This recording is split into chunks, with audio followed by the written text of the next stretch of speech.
right, guys. So today, presentation is going to be focused on competition, pro game insight, and to be completely transparent, Nick and I had an entirely different presentation prepared for today until last night at midnight when we decided to, okay, we're going to try to do a new idea, new format, test it out on you guys, see if you like it. It's definitely way more interactive. So we made this, started making this last night, and I hope you guys like it. This is going to be something that Zach and I are really confident that we are going to implement in the future. I think this is going to be not only for us, but taking in other pros, analyzing their own matches, their own games, what they're thinking through going through competition, whether they lose or win, different like preparation tips coming forward to that. So we're going to be doing it for the first time here today, more of an interactive presentation as Zach said, and then hopefully with your guys' feedback, we're going to be implementing it along the way with other players as well. So what we're really going to do in this presentation, guys, is I'm going to go over two of my matches. We're going to watch them, then the open matches I've played in the past, significant ones to me, and things that I think you guys could take a lot of value from watching. We'll be going over, before that, our own comp preparations. Like we'll be doing the same. We'll go into his two matches afterwards. We'll go into our comp preparation before the comp, day of, notable moments in the match, plus your questions. This is something I really want to stress.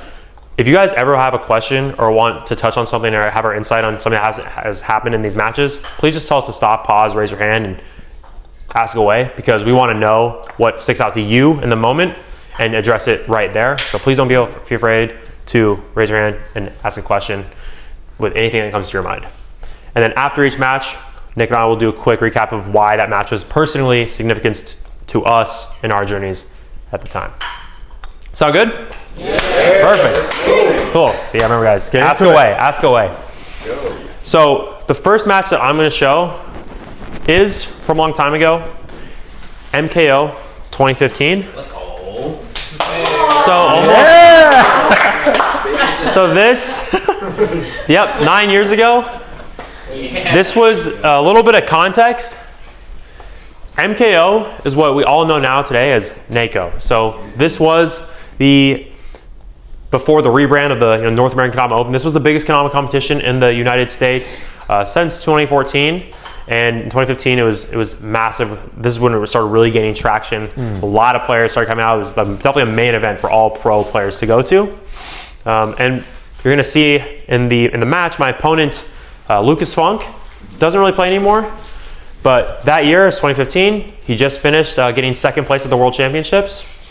Not only that, he's coming back. He won the previous year. He dominated that last year. And in 2014, sweeped everybody. And I'm coming into this match as the underdog.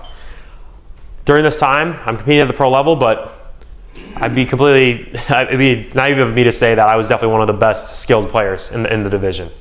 I'm definitely the underdog in this match.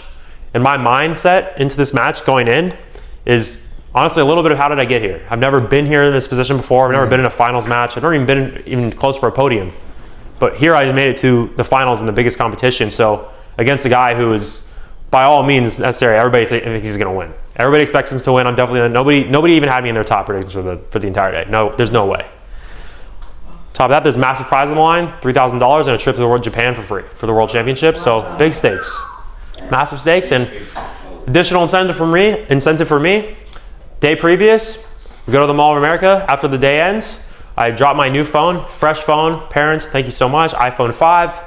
Drop it, get back in the car, slips out of my pocket, and right as I close the door, I completely smash it and it completely breaks. Day 4 of having the phone. Mom just bought it for me, by the way.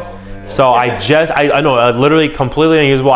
It's completely between the door and the car seat. I smashed it. So I don't have a phone at this point, and for me, I'm playing for a new phone at this point, okay? For me, I'm playing for a new phone. I know this money's gonna get me there. Wait, were you on, which side of the bracket were you on at this point? Oh yeah, so this is before double Elam. This is all single Elam. It's all double Elam. Double Elam wasn't even a thought. So this is all single Elam.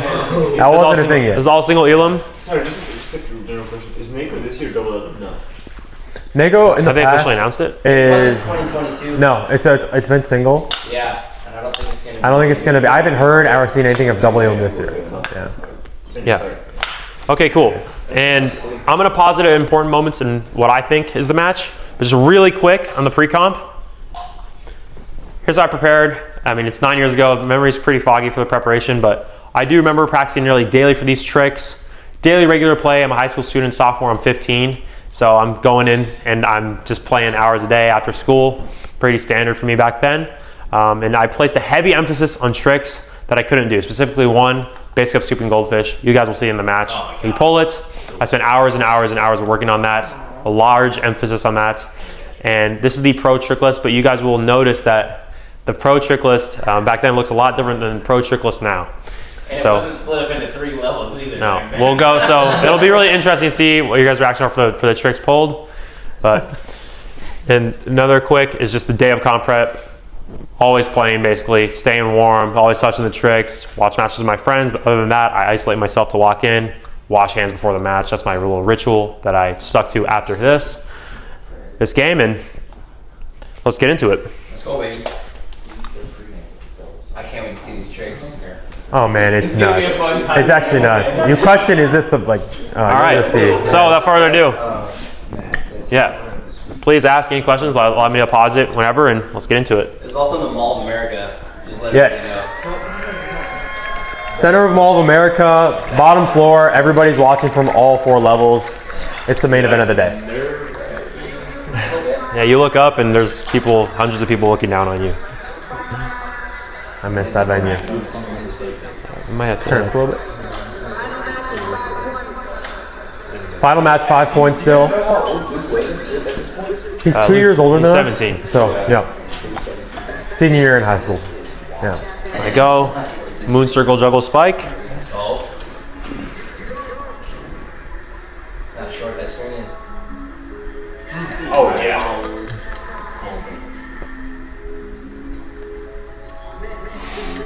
Yeah, it's going to 5. So we still played to 5 back then. That was pretty new though. How did you feel like landing that and watching him miss that for like? I really You didn't. confidence boost for sure because I was like, but nothing too significant, right? With 5 points, The double or triple? double. But when he missed this, I was like, all right, like I need to capitalize. I need to capitalize. Wait, Nick, when did you lose in this tournament? Is that early? It was first or second round. Really? Yeah. I got taken out really quick. You remember by who? Was it Luke? Terrence Kawamoto from Hawaii. Oh, Terrence. So right here, He snapped. I this pulled the year. trick that I really focused heavily on learning. This is something I completely could not do for the comp. I'm talking I spent hours just drilling this. Base comes. And I'm checking behind me. For some reason, I always have enough space. And I'm just gonna pause right here because, well, hold on, I'm 1 second. So so he's gonna lace it. And right there, I put so many hours into that trick and I didn't hit it. He laced it first try and it's just like that. Move on. This can happen to anybody. And even if you put in a ton of time during a trick for practice, it doesn't guarantee any result. For this, it would have been easy for me to, lose courage, like be really discouraged because I had that trick down, be really discouraged after all the hours and think about, man, I put so many hours in that trick and I can't believe I just missed it. But I did a really good job in this match, just staying focused, just moving on. And I just wanted to bring that up because match isn't over until it's over. And even though I missed a trick that I was really confident on and spent literal hours just doing that, still continue to stay focused, and I think that really helped because that could have been a moment where I'm 2-0, 1 up, and it could have caught me in my mental right there. But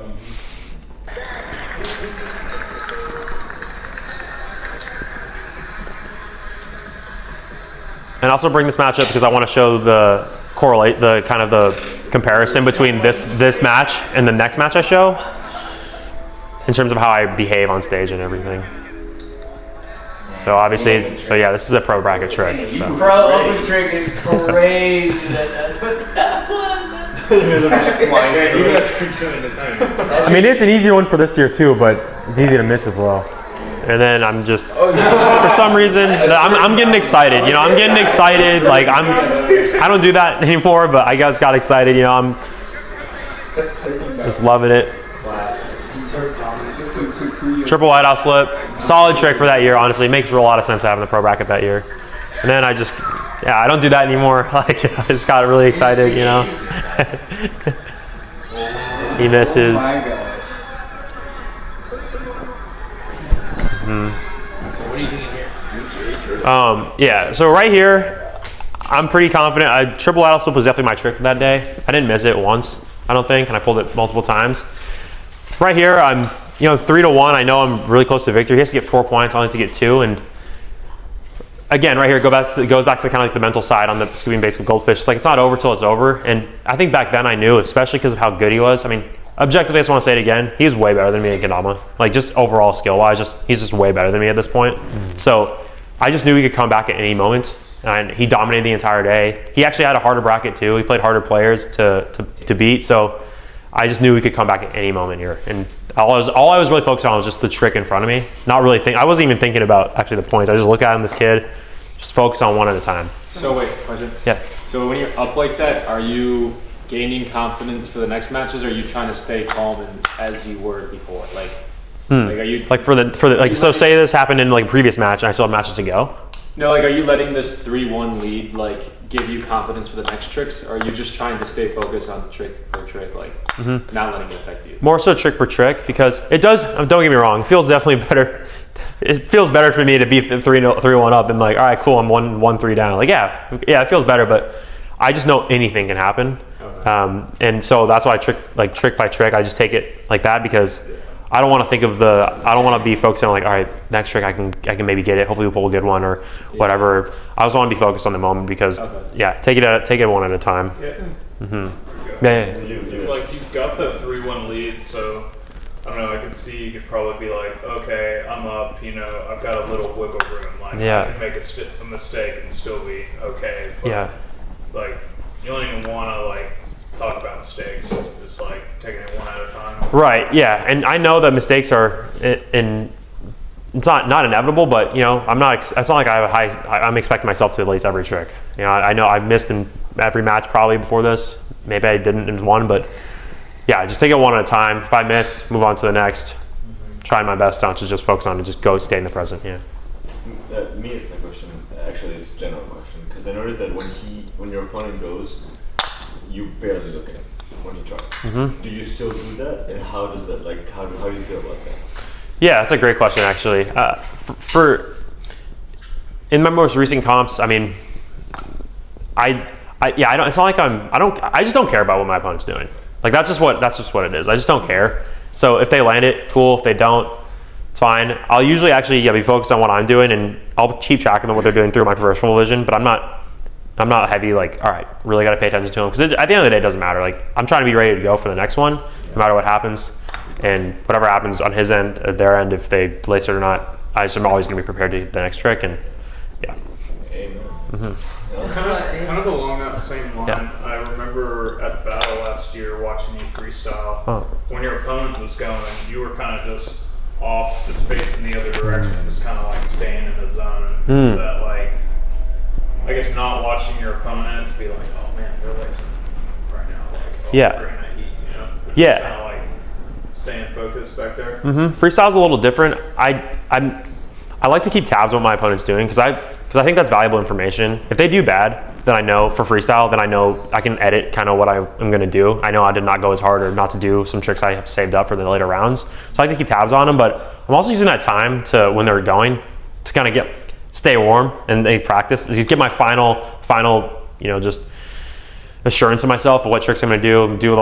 I'm literally just going to practice the lines I'm about to do in like 40 seconds when they're done. So I keep tabs on them. I want to know how good they're doing, but I also just, like you said, I'm in my zone, kind of just over here, side-eyeing them a little bit, and then just staying ready for my round. Yeah. All right. I don't know if you guys, this is a funny trick. Wouldn't be surprised if some of you guys haven't tried it, but this is that. The short strings, it was no problem, bro. Yeah. Look, you're already ready before you I was up. You're already there. It didn't matter, bro. You didn't go yet. Like if you notice, like the two very short tricks that were there, both of them were like wah. And we just pulled lunar flip. Because they're both so confident that the other person's probably gonna make that trick. Like they just go right through. It's just lunar flip? Yeah. Just lunar flip, and I missed. So that one hurt a little bit, Like some of these tricks, even back then, the pro level, like they're easy. Like it's not like the pros were that much worse back then. And like lunar flip, 1.5 trace, like still relatively easy tricks for everything. Do you recall what you were playing with? Yeah, that's a walnut stripe homegrown, and he's playing a homegrown as well. That's a splice Ken with a ash comma. So he missed here, and right when he missed that, it's like that's a trick you can't miss because it's just easy. So now like victory. Now victory is definitely in my vision, right? Like 4-2. I'm up 4-2 against Lucas Funk. Let's freaking go, dude. You know, like staying focused. I know I have a couple tricks I have over him in the trick list, and then my proficiency is a little better. But as you can see, I'm like, okay, time to go. This could be over in this next point. I actually got a little excited too. I remember running up to the stage because I was like, I think I know what's about to happen. Yeah. I just want to say your pause real quick. Yeah. I just want to point out like how you're still locked in regardless of its game point or not. Right. Like that's, to me, that's like, that says a lot about like what you said, it's not over till it's over kind of deal. Because just because you're close to winning doesn't mean you're going to win. Because the other person also made it all the way up to the finals. Yep. And Yeah, they're exactly. just as capable of you as winning that game. So you can't let off the gas like at all. You got to stay locked in until that last point is called. You know what I mean? Like, and I just want to point out that you still look like there's still a job to do. So Yeah, 100%. Anything can happen. As you guys have seen, competitive Kendama, even the previous years, comebacks happen all the time. Doesn't matter at all. So we pulled Sweet Special, and this is like this is actually one of the only tricks on the list that I knew I was better than him at. So I was really excited. Well, why were you better than him? And I think I'll go over in a second. Yeah. Oh. Oh my gosh. I'll never forget this song. Me neither. So okay, so that's the winning point. Yeah. So that was huge. So he misses the Sweet Specialist spike, and the reason why I think I was better than him at that is we talk about, Nick and I have talked about a method of practice of, doing the tricks more and then doing them better, getting a lot of reps in, and then as the comp comes up, you're now then really honing in on the exact techniques you use for the tricks, and you just intricacies that you can improve upon. For that one, for Sweet Special, I just had a technique that worked for me, and that was really just tugging on the string like even harder than I usually do it to get that ball to rotate around. I noticed that he brought up how he had a problem of getting that around, and I told that tip to him, but I've been doing it for so long, and I had a lot of proof that it worked for me, so it resonated pretty hard. And I told him that one day ago when he was going into that, and I just knew that he was struggling. I was not worried about that trick, and I was able to pull through. So you're coming in as you pull this trick. You're coming in as, okay, I'm the teacher on this one. I taught this guy. Yeah, like I gave him tips on this when he's better than me at probably every other trick in this list. But I gave him tips on this. I'm like, okay, this is why I'm really confident. You're gonna have your own tricks that you're really confident in, right? Like you're gonna have your own tricks that you're like, I'm the person for this trick. I know, and you're gonna know your opponent, and it's gonna be hard to balance these like expectations in your head because you don't really know what's gonna happen. Your opponent could surprise you and be really good at the tricks that they might not be super good off the bat. You might be bad at the tricks that you might not be really good at. But this one I was like really confident because I did teach him. We're gonna go back here, and then. And that was your pool, like your set? Yeah. So I pulled, and then he missed, and then I won. Is that what happened in battle as well? Yeah. It's interesting. There's a pattern going on. I don't know. Yeah. So, just want to talk about the significance to me of that win. As I said, I didn't win any pro competition in the past. I'd won advanced competitions back then. I was beginner, intermediate, advanced, pro. I'd won advanced competitions, but I never proved to myself that I could be a player who's even in that final four. Before this, my best result was probably just in the top 8. And so that's a lie. I got podium in pro, actually. I'm sorry. But I never thought, it was just weird. It was just weird to be in the finals. I was like, wow, I'm finally here. This is crazy. I'm against a player who's way better than me. He just got second in world championships.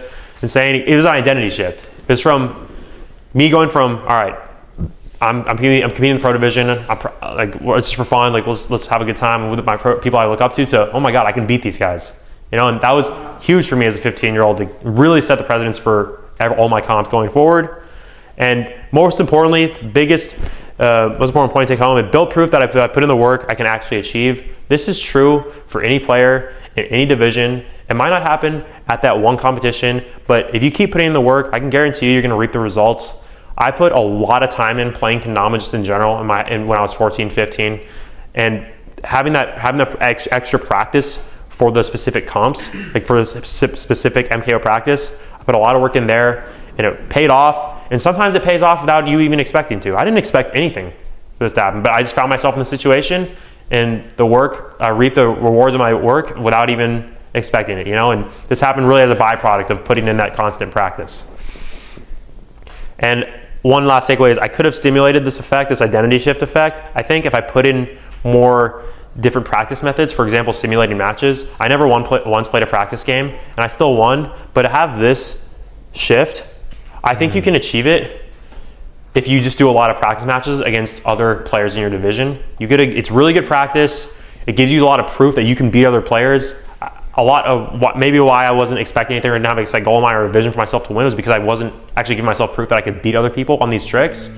So I do think that you can achieve this, and I think it is a really huge thing for winning nowadays because the competition is so intense. I think you can achieve this if you do simulate matches as much as possible. It's really easy to do that over Instagram nowadays. You can connect online, FaceTime. So I really recommend that. That's one thing I watched back and I was like, wow, I think I could have gotten there a lot quicker if I just changed my method of practice a little bit. Yeah. I noticed that you guys were like in that match, just like kind of like going like as soon as you did the trick. Do you think you like benefited from like taking a second, like breathing, like seeing the trick in your head and then going for it? 100%. 100%. And that's, and the match I'm about to play definitely shows the maturation, me getting more mature in competition of doing stuff exactly like that. I think that I watch that match back now and I'm like, that's super risky. For me, I would like want to take a couple seconds, like, all right, this is an easy trick. Like I know it's if I miss this trick, it's probably gonna get it. Like we both can do this super easily, but all it takes is moving a little too fast or not getting yourself sorted for you to make that 1 millimeter error, to miss a spike, or like do you pull it up wrong, right? You move too fast, you're like, oh my god, and then once you pull it up, you can't redo it. So 100%, I would recommend taking a little second there. Yeah. Were you guys practicing together? I mean, back then we didn't go against each other, but we practiced. No. I don't even know how seriously we were doing it together. We might have just been doing it pretty solo, but. So I think we were actually very late to implement this kind of practice technique, like these simulation matches, because we have a cheat code, we have each other, we lived with each other for so long, we can literally play with each other in real life. I think there was a barrier that we had to cross at one point of not being afraid to lose and to keep coming back time and time again, because it's so easy to tell people, get on Instagram and simulate matches, go on social media, because it's a lot easier than it ever has been. But I think there's a block in people's head of being like, oh, what if I lose? Like, what if I keep losing? But in reality, it's at the end of the day practice, and you learn a lot more from losses than the wins. And so Zach and I started doing this actually very late, but I think it really benefited us, especially when competitions became online. Ironically enough, we started doing that for ourselves, and then we started benefiting a lot from that. So second match we're gonna play, Battle of the Warrior 2024 finals. I bring this up, long hair, longest my hair's ever been. I bring this up because, again, I just want to show the before and after kind of maturity of me in competition. I feel like I do a lot of things different. I'm acting a lot different on stage than this one, than the last one. In the last match you're gonna see, I was obviously super happy jumping around. I'm doing extra tricks after I do the trick for some reason. And this is 2023. Or 2023, yeah, I messed that up. 2023. Are you wearing those same shorts? Yes, same shorts. Let's go. I'm going against Edwin. Pajama shorts, got it. Oh yeah, and going against Edwin Tickner. I believe those shoes, I have the same shoes right over there. So pre-comp prep, little pre-comp prep. I do almost the same thing, but really, I figured out this strategy for myself, running through the trick list in a kind of level 1, 2, 3 format. 5 to 6 weeks out, I'm running through the trick list once per day. Can never get into every trick, giving it a little heart touch on each trick. Want to make sure I'm warm, identify tricks which I'm good at, which I'm bad at. Level 2 trick list, run it 3 times a day, 3 weeks out, something like this. Going through the trick list, land a trick once, go on to the next one, boom. Maybe I do that 3 times a day. At this point, I'm already really used to it. It shouldn't take a ton of time. Level 3, ramping up 2 weeks out. Competition's about to go. I'm just like peaking for this competition, and I'm trying to get every trick 3 times in a row. So if I don't get a trick 3 times in a row, I won't move on. I go through the entire trick list once, but I only move on if I do a trick 3 times in a row. That's worked best for me. I think this type of practice helped me a lot with consistency. And 3 times in a row is really just, that's the max amount of times you're gonna ever be asked to do a trick in comp, going 3 for 3. So that's how I did that. Are there tricks you're not like 3 in a row and on the list of? There can be a couple in some trick lists. Like some trick lists, I'm not super hell bent on getting certain tricks 3 times in a row because I think it'll just take a long time and take away from other practice I could be doing. But if I can get, I'll definitely be able to get a trick 2 times in a row. Just the third trick, if it's like a really lengthy trick and it's very difficult, it's really hard for me, I might not be able to get 3 times, but yeah. I'll do 3 times in a row for as many as possible. Are we gonna have access to these? For sure, Definitely. for sure. Other pre-comp prep, 5 days a week. I was working all day on 2 days out of the week, but I was playing a minimum 1 to 2 hours at minimum. Sometimes it was more. And then on 1 days of the week, out of those 5 days, I was playing like 4 to 5 hours at my local gym. Super blessed in-person scene. So I took a lot of advantage of that and was able to progress a lot because of that. Day of comp prep, pretty much the same, almost the same as the MKO, but 80% of my day was just doing competition tricks. I get to the venue, say hi to everybody, what's up, you know, beginner, intermediate, advanced division are going, like, okay, cool. But as the M's going, I'm touching the tricks all day, and as the later the day gets on, that's all I care about. The event experience can be a lot different depending on how seriously you take the comp. If I take the comp really seriously, the social aspect of the event is basically gone.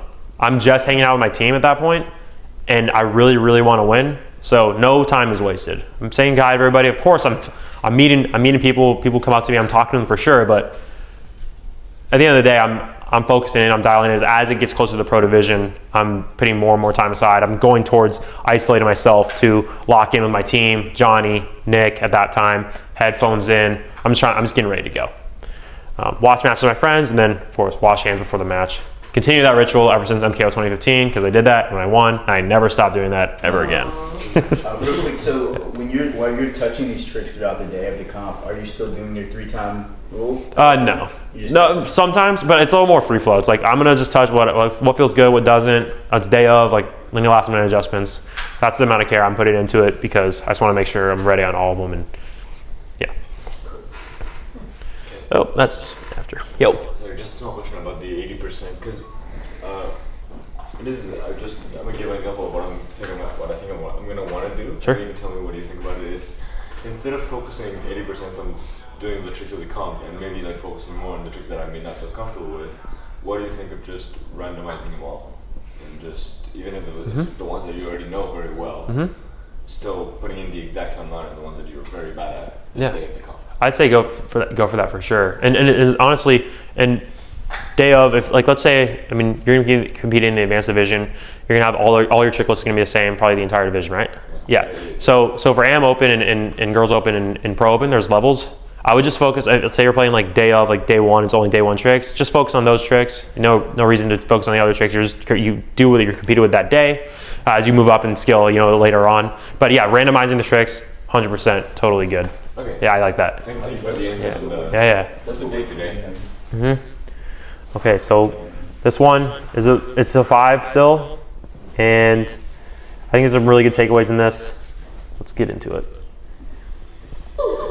5 points is the match. This one is double elim. This one's double elim. Yeah. This is trick side, so he has to beat Zack twice. Yes.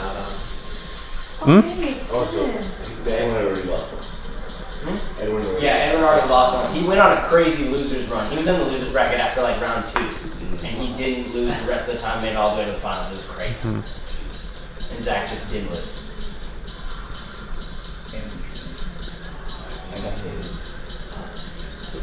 You can see the pro level different. Yeah. So as you can see, my mannerisms are definitely a lot different, and I guess I forgot to I'll give context really, really quick. I'm coming into this match, into this tournament I'm putting a lot of work in this tournament. I'm actually battling some expectations in my head, not really of myself, but what I perceive others have expectations of me. Nick just moved to Japan in 2022 before this, so he wasn't at this comp, and Nick, if he shows up at any comp, he's going to be back here in these days. I mean, he's the best competitor there, and he has the most wins. And I thought in my head, okay, Nick's not here. There's only one Gallagher here. I got to represent. I really want to do my best to represent our name and pull through with the best result as possible. The day before, I got second in the freestyle for pro, so pretty good result there. But I was bittersweet after losing. Getting second is never fun. You're so close to victory, but you just lose. And so I was really coming back hungry for a dub today. Didn't know how it happened. Honestly, had a lot of close matches. Off the top of my head, I had 3-2 matches. So it's not like I was dominating here. I had really good competition. Just managed to pull through, and here I know he has to beat me twice, so to 5 points. So I'm really confident going into this match. But as you can see, I'm very locked in, and it's not over until it's over, just like in the other match. So right here, I just got a point.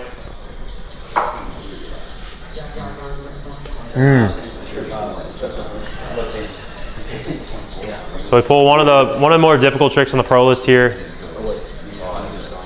I take a lot of my time, so I'm taking a lot of time for myself to set up. Hit it. Edwin goes up. He hits it. I'm getting ready, but he goes up. Who's filming this? So it's on the Sweets channel. So again, I'm taking a lot of time. Who's that? Edwin? KD? Yeah. KD's MC. Yeah. I'm emceeing on stage. Again, here. Throw you off like every time we interact with you. Yeah, so you're gonna see that a lot in this match. We have completely different styles. To be honest, I'm late in these tricks. I'm getting points on them, and you're gonna see in the match that he just continues giving me like props, like hugging me every single time. I'm generally confused of why he's doing that. You know, like I'm not at no point. Yeah, go ahead. Well, like on the point, it's like you already had your MKO moment against Funk, where like you were doing funky stuff where you exactly. Yep. This is Edwin's first huge big final. So this was his moment where like the stuff you're like I don't do that anymore. He's now doing all exactly. Stuff where it's like exactly. It just happens to be you're the Funk to him, and you won this time. You got it done. Yeah, that's a great point. You can clearly see like the dual sides of it. Yeah. He doesn't know, and you're like, I'm not gonna tell you, but you're screwed, buddy. Well, it could work for him, but you know, it's just not what I. Yeah.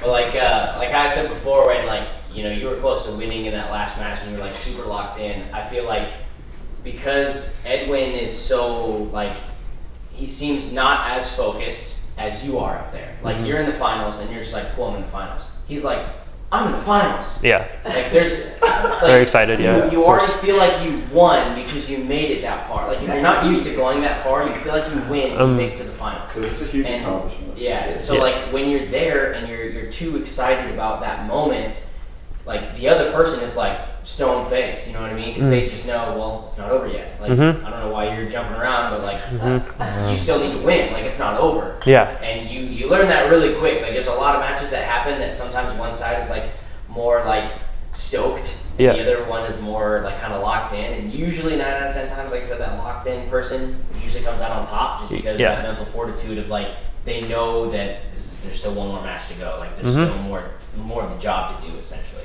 Totally, and look, like last time in MKO, the match we just showed, I had that attitude and I ended up taking the dub. I'm not saying there's a right or wrong way to play and compete, but what's worked well for me over the many years I competed is I've gotten more and more honed in. Like I don't know if this is the right term for it, but like stoic in my approach to competing. Sure. And that's what I found giving me the most consistent results. But as here, I mean, he's doing this, and he could have. There have been players who are like this in competition. They've won, 100%. For me, what's worked best for me is not doing that, kind of staying really focused. And he's shirtless too. He's sweating a lot. He's coming in for a hug. It's just not like I'm thinking. I'm always hugging him like this. My hand. I'm definitely not getting. No, there's no way I'm getting. Yeah. So I'm really hugging. You'll see. I'll just hug him like this. He really wants you to open your hand. No. He's like, bro, please hug me. Please hug me.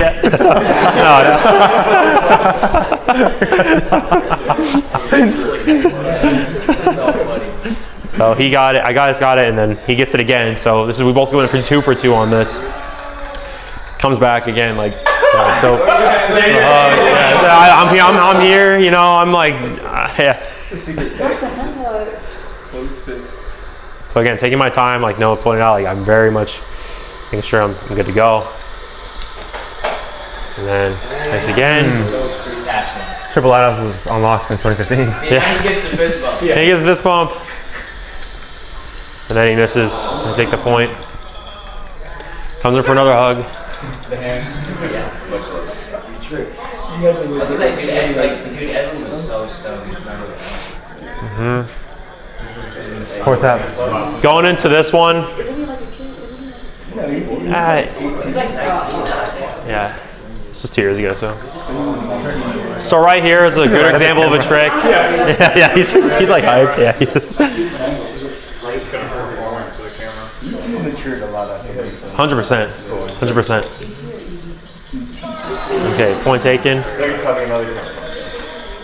Don't say 365. And that was a trick I was really confident that, I mean, he's definitely better than me at taps at this point. I was doing a lot of taps back then, but taps in comp were one of my weak points, I'd say. So for me to get that point, that was actually huge mentally for me.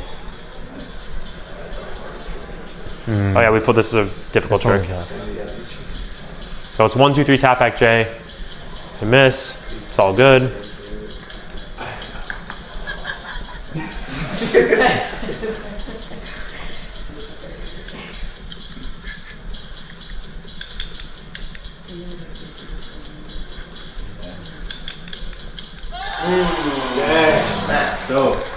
Your facial expression is like, what is he doing? Like, Yeah. that's the fourth point. Yeah. Even we were confused watching you. Like, There he goes. Oh, Henry Silk. So now I'm 4-0 up. Staying dialed, staying focused, but feeling pretty confident at this point.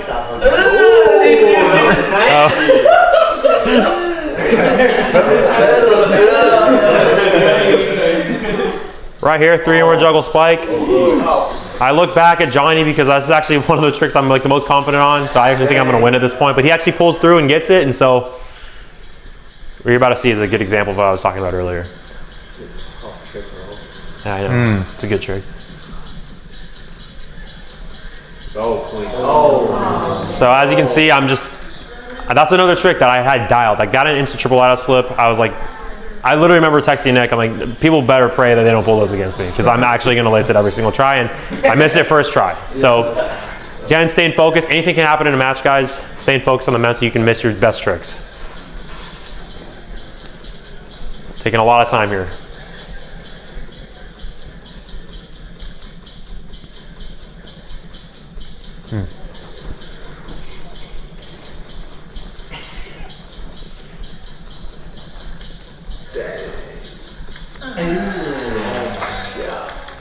And then, yeah, at that point, again, I had some confused because he's fully cheering for me at this point.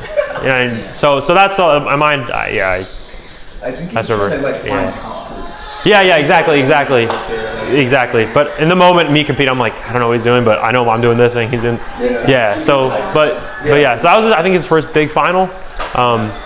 And as you can see, I won off that, and overall, fantastic experience there. And I definitely think that's one of my best. That was definitely one of my best. That was probably definitely in the top 2 matches I've ever played in Open.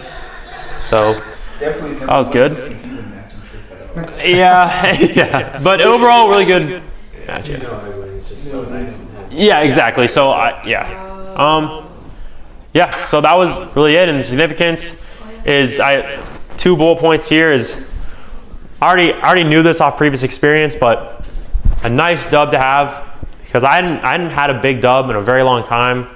I had a couple wins in I think the 2 pro divisions at this point since my first MKO win, but up until then it was actually just a lot of second and thirds. I've come so close so many times, and for that to have that win at that major competition when that was the biggest competition in America that year, that was really massive for me.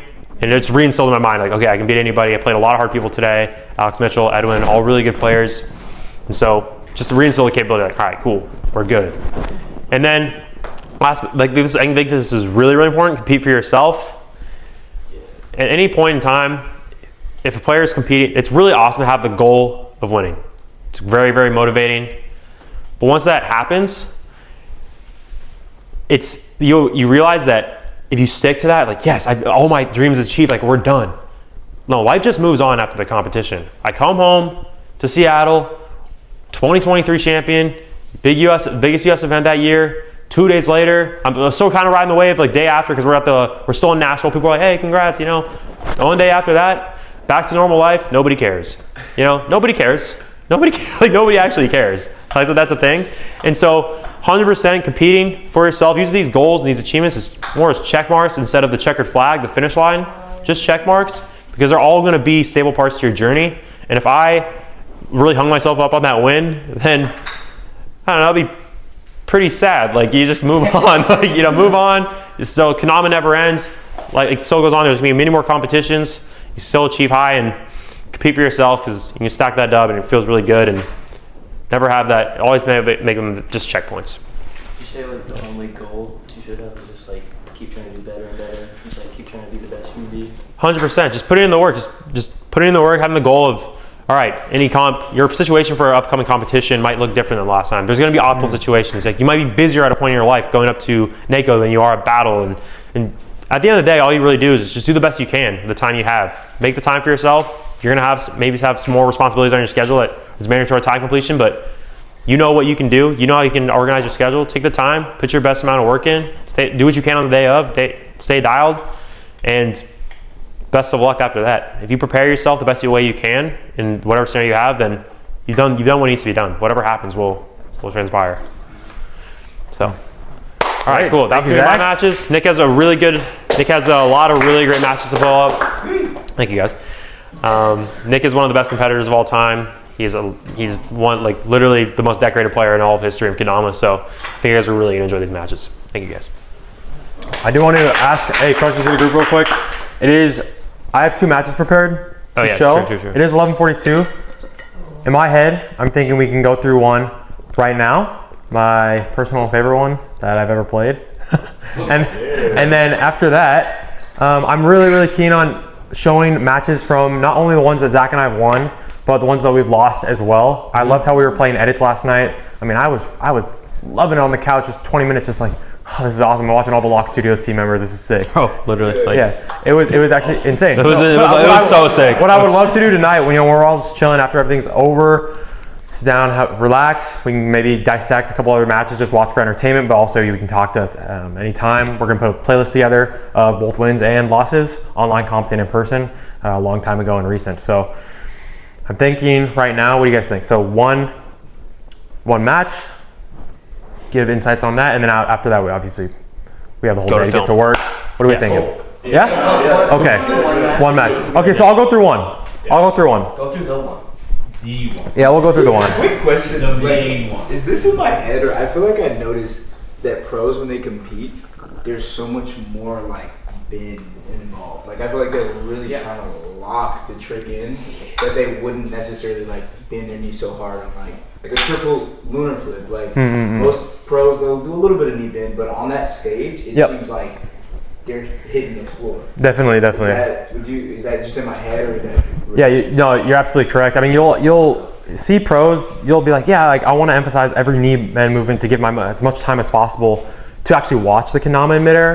If it's like a triple flip, you want that extra millisecond to slow down time as much as possible.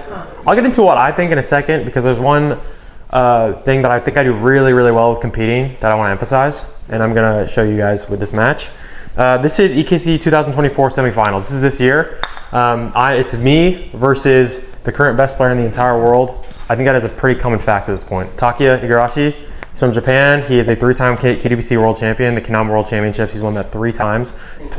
Twice in person, 1 time online, and has gotten second, of course, and things like that.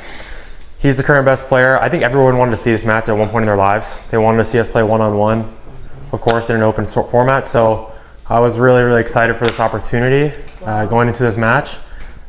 So we're gonna get into it there. So pre-comp prep, just to go over real quick before we go into this. I dabbled with these tricks while I was in Europe. I wasn't focused on EKC too much until 2 weeks prior.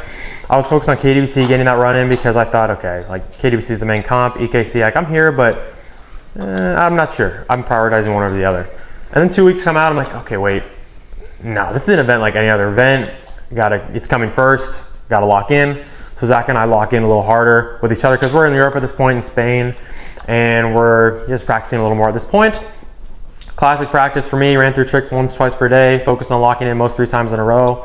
Once, twice per day doesn't seem like much to some people, but once you try to get 2 to 3 times in a row, it actually makes for some very great practice. And then day of comp, I mean, Johnny and Zack are there. These guys are my best friends, my best comp teammates, I would say, always in the same group. This is who I go to, who I feel comfortable around on comp day. I'm thinking, yeah, I'm locking in, just like, I don't want to repeat much of what Zack said. We do the exact same thing. Our competition experience is way different than a lot of other people. Go outside with our squad, practice up, and just watch the bracket online, go in for our match, come out. We're pretty dialed in until we either win or we get knocked out. And so to go into the match, So one thing I really want to make the main point of this match is I want to talk about my posture and how I really do each trick in a different way than I normally do just playing. There's one thing I don't like about being up there and going into without a plan. One thing I really don't like is guessing. I don't like guessing. I really hate guessing. And that goes from how I do a trick to what I'm going to be. It's actually just the form of my trick in general. I don't like to go up there and be like, okay, so whirlwind, so for competition, I'm probably gonna have to go like this. Like, I don't want any of those thoughts in my head. I don't like guessing because that means I'm not as prepared as I could be. So for one thing I noticed I do really well up into competitions is I always, and I thought this was normal, but I think Zack helped me point it out in a certain time we were practicing together. I always find a trick or something to tweak to not only make the trick more optimal for me, but just to make something for sure of myself that I'm not guessing on how I'm gonna do it there. Like, oh, if I do it like this trick, for example, how am I gonna hold the Ken? How far am I gonna bring up the Tama? I have all these things figured out, and it's not gonna happen in one day, and that's why I think practicing weeks in advance is crucial, because you find out something about a trick if you're really looking for these minute details practically every single day. It could be literally something so simple like, okay, before I go do this trick, I'm gonna look at the Ken, ball Ken. What's the trick? For example, if it's this trick, you go here, go stunt, fast hand. I have this in another match, we can talk about it later, but it's little things like, okay, where am I looking? At what pattern am I looking at? I'll look at Ken, ball Ken, have the Ken slightly pointed like this, and then the actual height of the Tama where I'm coming up, where I want it to be. I have it all figured out. So while will say that this actually isn't flow state, this isn't what's going to get you to flow state, but your base level, I'm raising the base. So this is how I cooperate against, people who take tricks on me. Like they had a trick first, I have to match it. I don't really question my ability. Because I know what I'm about to do. I know exactly every single movement. So I really like to rely on my preparation for these matches, and I'll go through it here as well. As we go through the match, you're gonna have to bear with us this first minute. It was copyrighted, so we've got the camera shaky a little bit, and this song is going on in the back too, but after the first minute it gets a lot better. For some reason, the best match of the day didn't have a vertical, horizontal. Yeah, we have other clips. Somehow we couldn't find a horizontal clip of it. We have other clips of it, but yeah, not the full image. Bro have it on the Bro YouTube. I think it's freestyle. They don't have because we played talking. I played talking freestyle too. If they do, then I'll do that. So this first trick, you'll notice what I do is I face right away. And you notice with Zack too, in MKO 2015, when he did the moon circle juggle spike, he faced away from the audience, because what I'm looking for here, something I can control on stage, and a lot of people can, is just where's the most clearest background you can look at. Like, I don't want to be having him in my vision. I don't want the crowd in my vision, because background movement, I don't want anything messing me up. So I tend to look away from the camera here. As long as the judge can see me, that's all I'm worried about. Yeah. So so my head here going against Takia, I'm assuming he's just not gonna miss. Like we're neither of us are gonna null trick 1-1. Like whoever misses first is going to lose the point. So I know he's really good at backflips. This is one of my favorite tricks as well. So we did 3 for 3 it. Right here we're doing fish special. I'm kind of just giving him the rundown on what it is. Move to the center stage. This is semis. So he goes first here.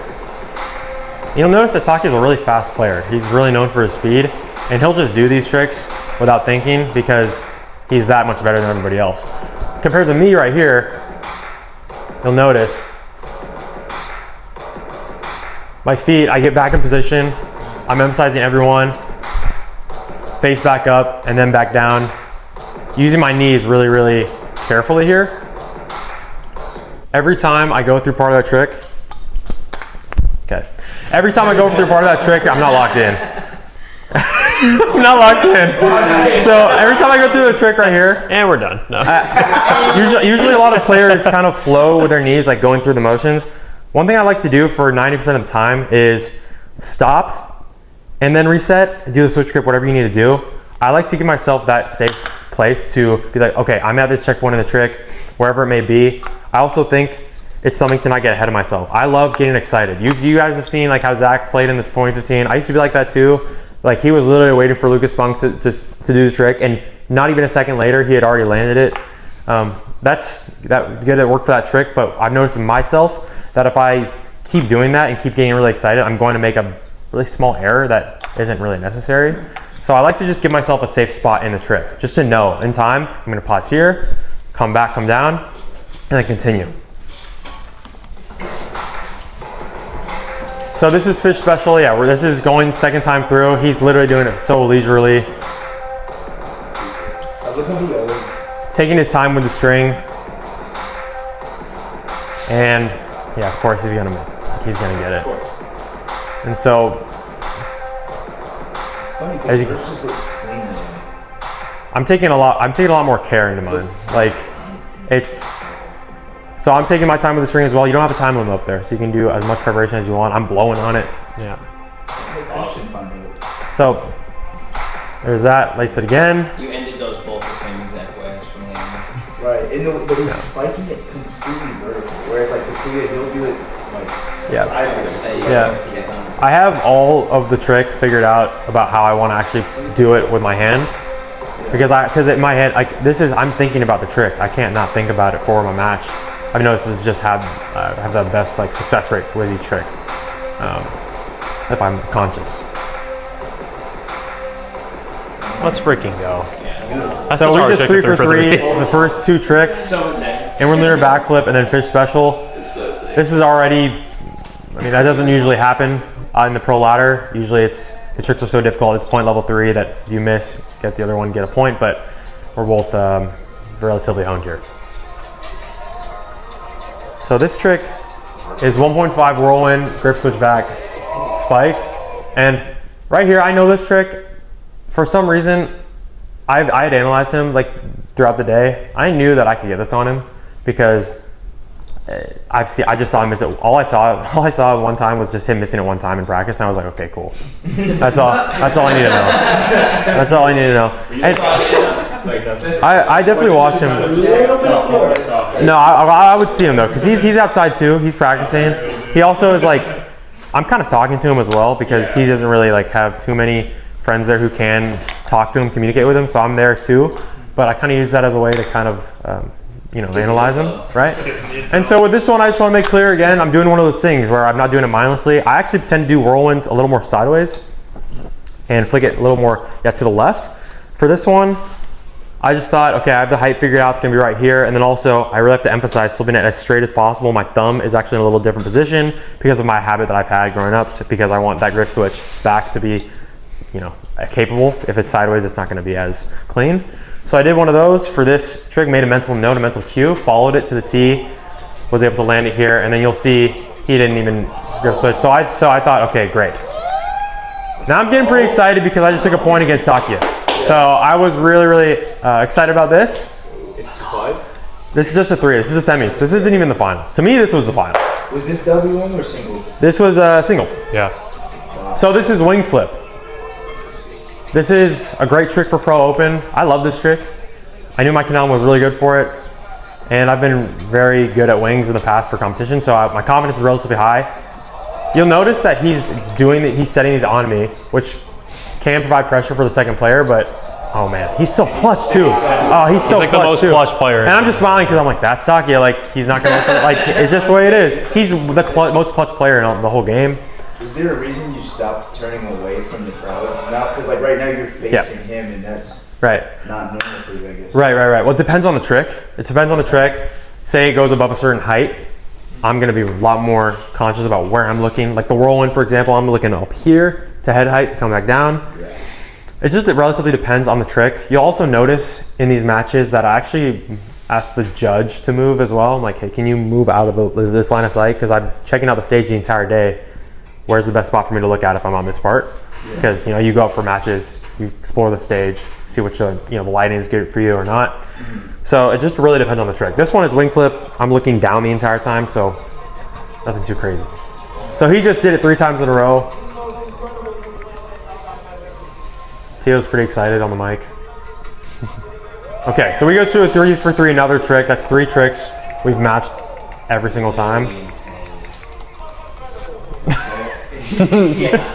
It's so Tio's, hard. yeah. It's so hard to do that. So right now I'm up 1-0, and this is the arm bounce trick. So this year, you'll see Taki do it.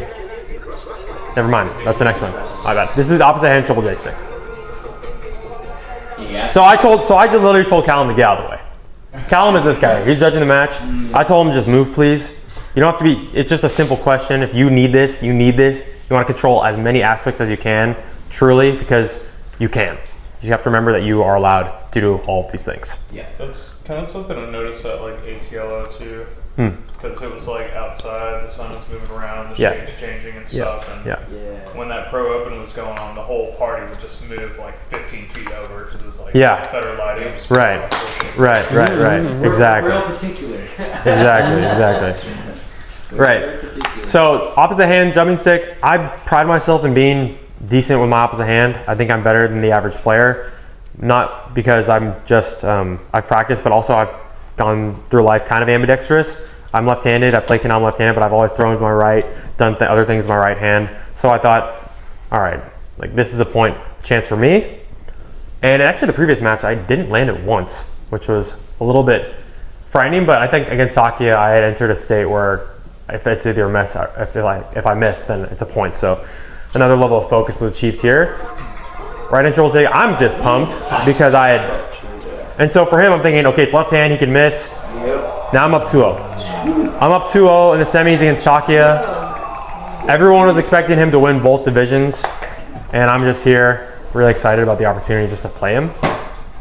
Okay, so this is the arm bounce trick. You'll see Takia do it here. Yeah. This is a really difficult trick. And for me, this is one of the hardest tricks on the list for me. Something changed throughout the day where I couldn't really do it as well anymore. Probably a couple matches before this. I had somebody keep talking to me throughout the day, like especially when we got to top 8. Maybe it was that he's distracting my focus while I was practicing. He just kept coming up to me, and maybe something happened with that. But for whatever reason, I came out of focus here, and I really wasn't. What? Was it Zack? No, I'm not gonna say the name, but it wasn't that. Definitely not Zack. Something happened. Somebody, this guy right here is Zack. No, it wasn't Zack. Well, anyway, so this trick, I'm feeling really not confident on it because I just know that I just wasn't able to put as much practice as I needed.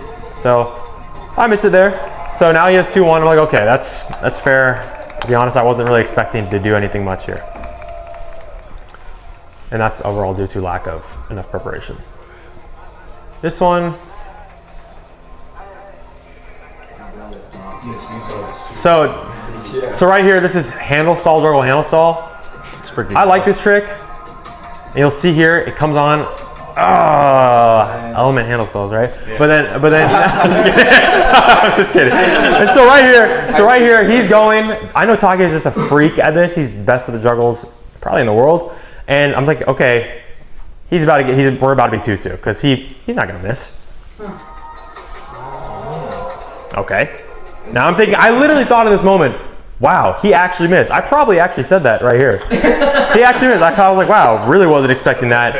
I actually can't. Yeah, I'm like, wow, he actually missed and gave me another shot. That's not like him. And so right here I lock in. See, I'm just stoked to have another chance here. Come into my posture, boom. I get down here in the middle of the handle stall. For things like these, for stall tricks, for things you have to be very delicate, stalls, I mean, they're gonna fall off at times in competition where you really don't think they're actually about to move. It takes you off guard. So right here, you know how I said earlier for other tricks, I like to come up, reset, in a sense, but with stalls, like stills, handle stalls, you'll notice that I tend to stay in the bent position in some range of motion here, because if I come up, come down again, that's just more movement that I really am just risking with a handle stall, something like as delicate as this. So I tend to. So if it's something like the fish, where it's like it's kind of a locked in position where it's not just going to accidentally fall. Exactly. You can kind of come up and reset, but when exactly. you're not something delicately, you decrease those movements. Absolutely. Yeah. If it's a stilt or something here, just something simple, I tend to catch it whatever position I'm in when I do the initial pull up, and then from here I do a very minimal motion to go into the next part. Because I just don't. Again, I don't want to risk anything. This is how I practice it. I don't want to guess. So like on this handle, like you do the jug, and as soon as you catch, you're catching it in the crouch position. You won't come up, you'll just stay. And so does that mean you do the one turn crouch too? Or do you just... Well, with that, I come up with the knees. So I'm not going to like do this, but I'm going to come up with it. It has to be at the same time. What I'm talking about is like if I were to get on the handle stall here, come up again, like come down, come up, and then, okay, now we're going to go juggle. Like, to me, that's movement that's very risky. It's not bad, but for me, I want to minimize that as much as possible. As least amount of steps to get to the final trick, the final part of the trick, as I can. Try not to do anything extra for myself.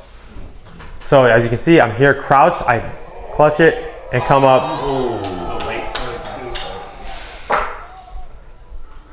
And so here, so he misses on a missed spike.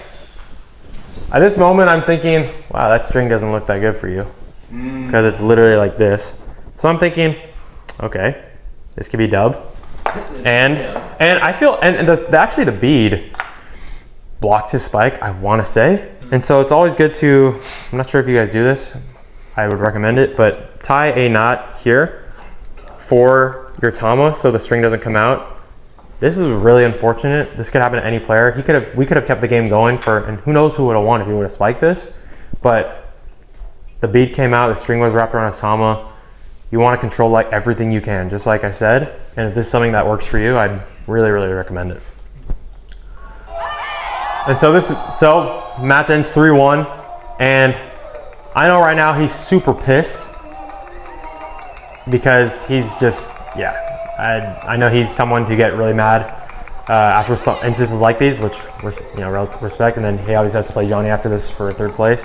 But in this match, something that I want to emphasize again is my posture and amount of times I was so sure of my movements. Once again, you don't want to be guessing through half the time, through any time if you can help it, but it just requires a lot of preparation, a lot of minute details you have to pay attention to leading up to the event. This is one of my most proudest matches in all of my competitive history, over a decade at the pro level. I really crown this as even better than a lot of finals that I've won.